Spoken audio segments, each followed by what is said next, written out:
When I was a kid, I wanted to be a man. And now that I've been a man for about a year and a few months, I've never felt so lost in that aspect of my identity before. And when you suck at something so bad, you think back to your childhood and where I first got that definition. And I think I first got that definition from my dad. You see, my dad was the strong silent type. Only spoke when spoken to, went to work, was sad when he wasn't. He was my role model growing up. And I think the person that I could closely identify him to, that media that you could all probably see and watch, was Ben, the cow from Barnyard. Now, before we dive deeper into this, we'll have to define something right quick. What it means to be a man. Or more exactly, what does it mean to be masculine?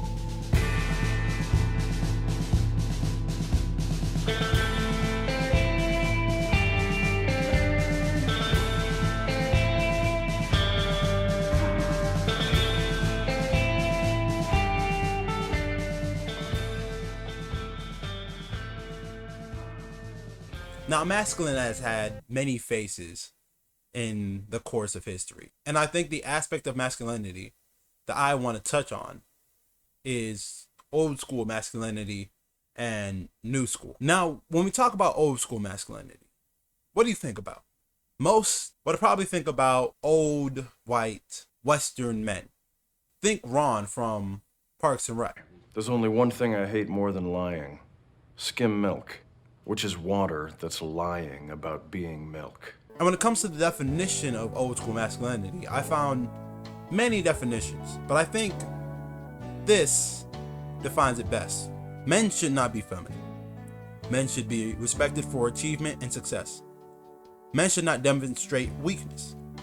Men should be adventurous, risk-seeking, even if this means endorsement of or participation in violence. I think that definition encapsulates all of what old school masculinity is. Show no weakness. Show no feeling. Now let's think of modern masculinity.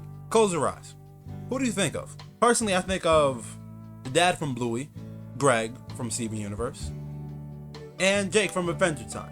Now, what all three of these have in common is that they are all empathetic, inclusive, authentic to themselves, self-aware, and emotionally intelligent. Now that we've defined masculinity, let's talk about the plot of Barnyard.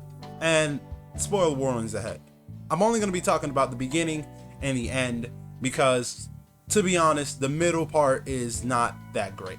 You can take the first 20 minutes of the movie and the last 20 minutes of the movie and you would have the general gist of it. In the beginning, Ben is the head of the farm. He's basically the hard-ass boss that tells you what to do, tells you how to do it, and you just go about your day. And Otis is his son, the fun-loving, party-going cow. Did I mention that these are all cows and anthropomorphic animals? During the night shift, where Ben and Otis are supposed to be watching for coyotes, Otis opts out of it in order to participate in a show. And during this night shift, coyotes do come, and Ben dies fighting them off. After that, Otis has to take over the barn. For a while, he sucks at it, until the end, where he takes up the mantle, becomes the head of the farm, has a kid, and basically, in all intents and purposes, replaces Ben in every sense of the word. Now, let's talk about Ben right quick, and old school masculinity. Ben encapsulates the idea of old school masculinity entirely. Even his voice actor is Sam Elliott, a literal old white Western man. If I had any criticism, I'd say that he isn't much adventurous since he only stays at the barn, and he's not much of a risk taker, only staying in the premises of the barn in order to protect everyone there. Now, Otis he's not very empathetic. He's inclusive since he has a lot of friends that are different species, but he's not self-aware. He's not emotionally intelligent, and he's not authentic to himself. When we look at Otis, he doesn't fit into the world of modern masculinity, and he doesn't fit into the world of old school masculinity. I think it's because he's not masculine at all, because he's a child. And every child needs a mentor, a teacher of sorts, a dad. Now let's talk about the lessons that Ben tries to instill into Otis. Everyone remembers that famous line of, "A strong man stands up for himself, but a stronger man stands up for others." I think that's a good sentiment. I mean, I think the hardest thing to do in today's society is to put someone else before your own. And let's look at another lesson that he tries to instill in him, not through words, but through his action. You see, from the runtime that Ben is on, you can see him only doing the job, which is being the head of the farm. When he's not that, he's being Otis's father. Let's look at his third lesson, the song. Well, I won't back down. No, I won't back down. You can stand me up at the gates of hell, but I won't back down. That song encapsulates Ben's essence. Do whatever you have to do whatever you need to. And I believe in all of these lessons that Ben teaches. But I think they all have a fundamental weakness to them. Let's look at the first one. A strong man stands for himself, but a stronger man stands for others. And I believe that. However, at what point do you take time for yourself? Because when we look at these old school ideals of putting others before yourself, none of them really talk about self-love. I mean, Otis is all about self-love. All he does is party and have a good time. But Ben is not. Because he's either a father or a leader. He's never just Ben. Let's look at the second lesson he teaches him. Through his actions. Do the job that needs to be done. And I believe that. But what happens when you're not the right fit for the job? Because as soon as Otis becomes the leader, he sucks. Not because he wasn't taught properly. Ben has tried his best to teach him. He just didn't care enough. And even that by the end of the movie, he doesn't really step into the world completely. He literally spends the middle of the movie goofing off with the Jersey cows. Why not give the role to someone who is more prepared and well equipped? He could have gave the role to Duke. And he even helps Otis out and basically acts like his mentor after Ben died. During the meeting after Ben's death, he's the only person that everyone else listens to. In all intents and purposes, he was better for the job, but everyone still chose Otis. Just because Ben planned that. Let's look at this last lesson. The song, Don't Back Down. Now, I believe in some aspects, you shouldn't back down. When it comes to following your dreams, when it comes to pursuing something you love, or someone you love. But what happens when that person you love doesn't want to be pursued anymore? You still not back down? Or what if this goal is getting in the way of doing the job?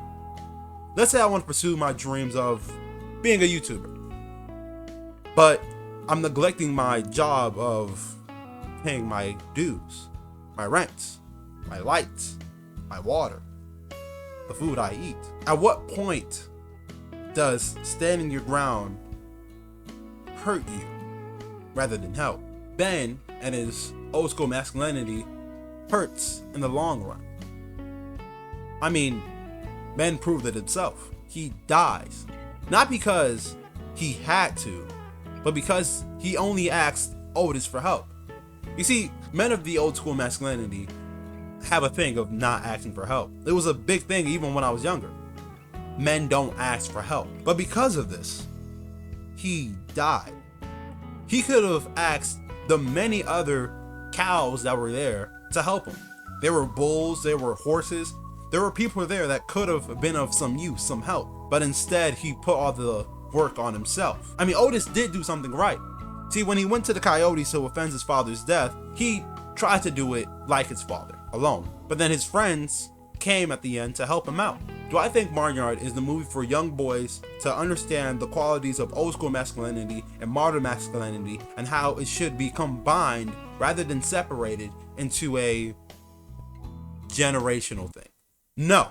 Barnyard is a trash ass movie when it comes to the depiction of masculinity.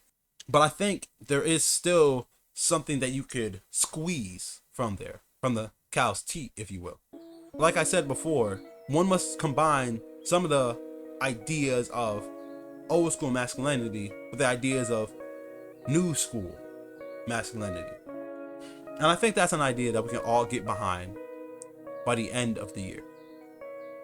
I've been Hard Thinker, enjoying this year with so many of you, and I hope to enjoy the next one. Peace.